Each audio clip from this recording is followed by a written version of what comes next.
Y a fin de que los capitalinos conozcan su plan de gobierno, la abanderada de la coalición Juntos Haremos Historia ya se prepara para el primer debate. Veamos.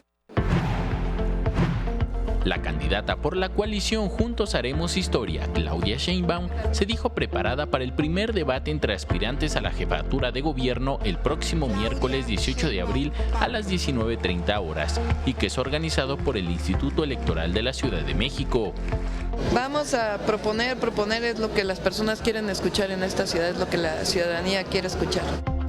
Así lo señaló después de anunciar la incorporación a su proyecto de ciudad del dirigente de la Unión de Colonias Populares, Gilberto Enzástiga.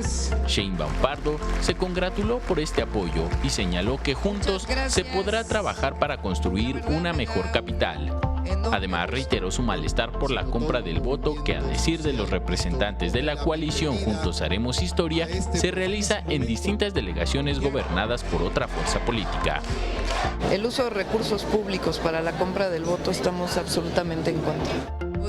Llamó a generar conciencia ciudadana para evitar vender su derecho de elección y no recibir las dádivas que ofrecen otros partidos políticos. Regresando al tema del debate, añadió que está lista para recibir los ataques de los demás aspirantes a la jefatura de gobierno y, sin caer en provocaciones, mantendrá una línea de propuestas. Con imágenes de Javier Cordero, Enrique Muñiz, 21 Noticias.